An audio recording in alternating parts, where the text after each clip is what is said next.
Welcome to Freaky Fauna Friday, where every Friday we take a little time and explore some of the freaks of nature from around the planet we cherish so deeply. So please, jump aboard and let's explore the wilds together.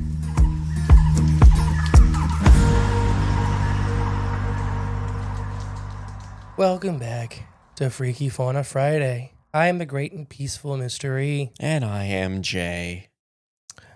And today, we're going to talk about an animal that has no chill. No chill? Mm-hmm.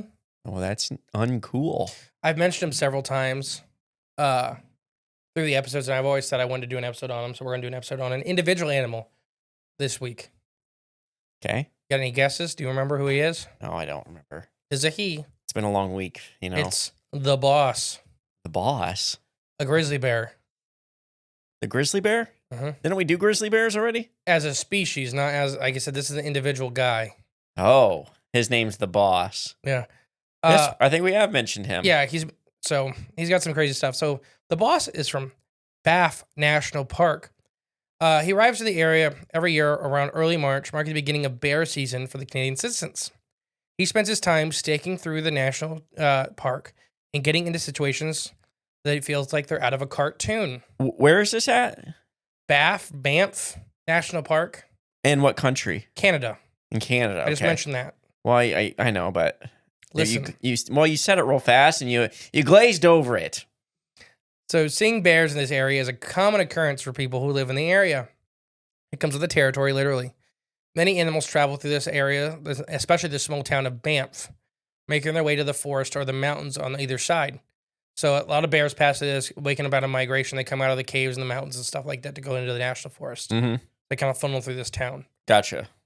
Everyone knows how to handle bear situations unless it's Bear 122, a.k.a. The boss. This is literally, he's like out of a cartoon, but a scary cartoon. Oh, yeah, that didn't sound like a fun one. Wait till you hear what most of his diet is. So here's the boss. The boss is a fully grown grizzly bear. He weighs around 600 to 800 pounds and has many stories to tell about his life the last 20 years. He is definitely the largest bear within Banff National Park, and he's at the top of the food chain for the entire region. And this is a bear. Right, the alpha. People are unsure of how he ended up being known as the boss, but it seems like it fits very well. He's one of the few bears that can be recognized and often spotted. Male bears aren't usually seen that often, so he's always kind of stood out for that aspect. A lot of times male bears will be a lot more secretive than the female bears in the area. Mm. So let's talk about the boss's main diet. Want to guess what it is? Frogs. Bears. Oh. Other bears. Other bears. No wonder why he's called the boss. Yeah, I mean, imagine just seeing a bear eat another bear. Like, it happens in nature, right? It happens. That's what the boss does, is seek out other bears to eat. Competition? No, he likes it. Oh, yeah. He just likes breaking their necks and eating them. Hmm. So being a massive 600-pound menace that the community knows and loves, there isn't really a bear that can stand up to him. He has been known to eat smaller male bears that pose a threat to his dominance, which is very common for grizzly bears. And generally, they are not usually predatory among one another, though. So like it's saying is basically, if in a territorial fight, if one male grizzly bear kills another, he'll eat that one. But it's not for food, it's more for territorial display. Right. Seeking other bears out for a food source is extremely odd. Does that make sense for... Yeah. No bear is not going to be not cannibalistic. Right. But that going out of your way to purposely hunt bears. Right. Hunting bears as opposed to fighting them. Yeah. There's a big difference. Yeah. So there was nothing left of a black bear whom the boss devoured, just a skull, some fur, and 4 paws. The fact that he can completely consume the black bear is very odd in itself. Bears are normally very specific eaters when it comes to carcasses. The boss was 5 times larger than the black bear. Well, there's a reason why he's so big, and I think we just figured it out. I'm just saying. The other bears. Yeah. Yeah. So the boss has eaten. They're trying to guesstimate. He's eaten at least 15 to 20 other grizzly bears. Dang. and probably 300 or 400 black bears. Jeez. There's a whole area devoid of black bears, and they think it's probably because of the boss. Well, they might have caught wind. Hey, don't be around this area. Well, they may all just be dead. Well, the ones that stuck around. So the boss has battled trains. So Bear 122 was part of a collared tracking study, and was known to travel a territory of 959 miles as he traversed the wilderness. A large chunk of the time he spent following the train tracks.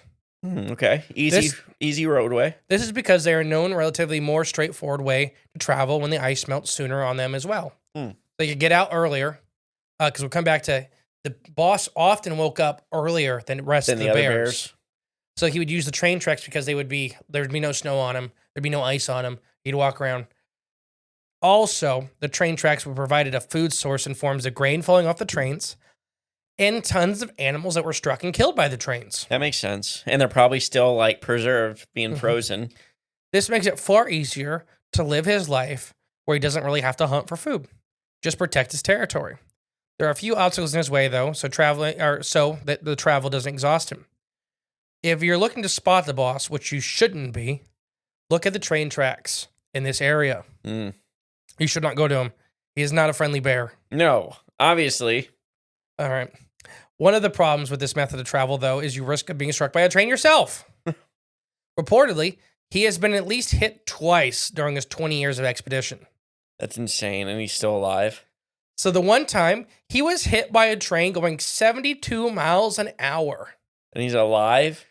The giant 800-pound grizzly bear facing down, and the train conductor said he stood up, like, posing for the train. He didn't run away. Oh, my gosh. Got smacked, got sent flying, and got back up immediately. Oh, my gosh. And he was hit again around 40 miles an hour. A train. I don't know if people can fully understand being hit by a train, but it's level semis. Yeah, I was just saying, it dissolves them. It literally does. You imagine being a train conductor and seeing this bear, like, T-pose at you? Yeah. Well, so I would say be saying my goodbyes to the bear, but he bounced right off and you shot up. It's probably because he was just that right weight to survive the impact, but not heavy enough not to go flying. Yeah. Oh my God. I can't believe he didn't go flying though. Like, he did. I mean, like, into pieces. Oh no. Like an arm shot off. I don't know. It's insane. Twice. You think he learned the first time? Next little fact I have for you: the boss is not friendly. Well, you're right. Yeah, they have to warn tourists about this a lot. I just seen a video yesterday. This reminded me of a big, like, bull elephant that I don't know if people were harassing it or what, but in a different country. But it went toe to toe with a big, like, like a big skid steer or digger. Yeah, and like it ran its head right into the scoop and flipped the digger up onto its back end.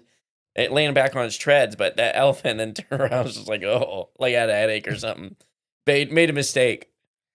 So this is a gift and a curse of social media, is that people now know about such a ferocious and iconic predator. That doesn't mean that Bear 122 is approachable or should be approached by any point.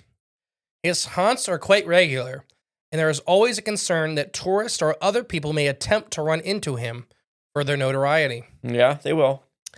Well, he'll eat them. Right. The bear is also known to wander through downtown, weaving between cars and just living his life completely unaffected by the scenes around him. That's just a nightmare. How is he not dead? And just a reminder that he isn't a celebrity, it isn't a personality, but a wild animal you should never seek to approach. The boss has been around for 20 years and has never, as far as we know, had a negative encounter with a human yet. Wow, that's actually very surprising. So far, there's no aggression on his part towards humans at all. Wow. He's learned a way to travel through cities and environments and a way to keep himself largely a mystery. This is for the best, because over the years, there has been a few gnawing clashes with another, slightly smaller grizzly named Split Lip. So it's one of the few grizzly bears that have survived battling with the boss. Yeah, old Split Lip. But he has the battle scars to prove that. Broken, beaten, scarred. There are battles for dominance, but for now, the boss still stands on top. He'd have to, surviving this long. He must be seen as any enemy in his territory. Yeah. So split lip is probably his kid. Hmm. 80% of the bears in this national park are the boss's kids. Makes sense. So there was actually talks from the Canadian government about euthanizing him for that reason. Because the genetics pool is getting, especially in this area. Because he loves eating The other male bears. Yeah, the other competition. Was he just eating his kin? At this point, yeah. I mean, it's not because they're his kin, but there's very few bears that aren't related to him. Right, yeah, so he is. That can't end well for him. I mean, He's going to get prions.